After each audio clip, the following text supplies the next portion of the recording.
అధికారమే పరమావధి. ఎంతకైనా తెగించేందుకు బీజేపీ సిద్ధమైందనే ఆరోపణలు వెల్లువెత్తుతున్నాయి. గాలి జనార్దన్ రెడ్డి అవినీతి వ్యవహారంపై కర్ణాటక ప్రజల్లో తీవ్ర వ్యతిరేకత ఉంది. ఆయనను దగ్గరకు తీసుకుంటే ప్రజలు దూరమవుతారని భావించి తమకే సంబంధం లేదని అమిత్ షా ప్రకటించారు. కానీ బెయిల్ కోసం ఏకంగా జడ్జికే లంచం ఇవ్వబోయిన కేసులో నిందితునిగా ఉన్న గాలి సోదరుడు సోమశేఖర్ రెడ్డితో పాటు మొత్తం 10 మంది వరకు ముఖ్య అనుచరులకు బీజేపీ టికెట్లు కేటాయించింది.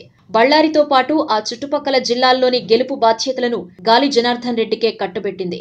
ఇప్పుడు గాలి ప్రచారంలో బిజీగా ఉన్నారు. బీజేపీ సీఎం అభ్యర్థి యడ్యూరప్ప కూడా గాలి జనార్దన్ రెడ్డితో పాటు ఉన్నారు. మరోవైపు తమ పార్టీకి సన్నిహితులుగా మెలుగుతోన్న వేల కోట్ల అవినీతికి పాల్పడిన వారికి కూడా క్లీన్ చిట్ ఇచ్చేందుకు కూడా వెనకాడడం లేదని తాజా పరిణామాలు నిరూపిస్తున్నాయి. జగన్ 43,000 కోట్ల రూపాయల ప్రజాధనాన్ని దోపిడీ చేసినట్లు సిబిఐ ఛార్జ్షీట్లలో తేలింది. అయినప్పటికీ జగన్, విజయసాయిరెడ్డి కేసుల విషయంలోనూ మోదీ మెతకగా వ్యవహరిస్తున్నారు అనే ఆరోపణలు ఉన్నాయి. దర్యాప్తు సంస్థలను ప్రభావితం చేసేలా పీఎంఓలో పలుకుబడి కల్పిస్తున్నారని ఈ మధ్యే తేలింది.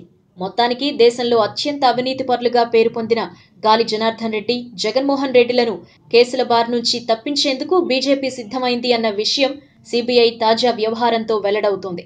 ఈ లెక్కను చూస్తుంటే రాజకీయ ప్రయోజనాల కోసం బీజేపీ ఎంతకైనా దిగజారుతుంది అనే విమర్శలు వినిపిస్తున్నాయి. బీహార్లో బీజేపీకి ఏమాత్రం లొంగని లాలుని జైలుకి పంపారు. అక్రమార్కులను కాపాడేందుకు ప్రయత్నిస్తున్నారు. ఇంతకన్నా ఏముంది చెప్పుకోవడానికి?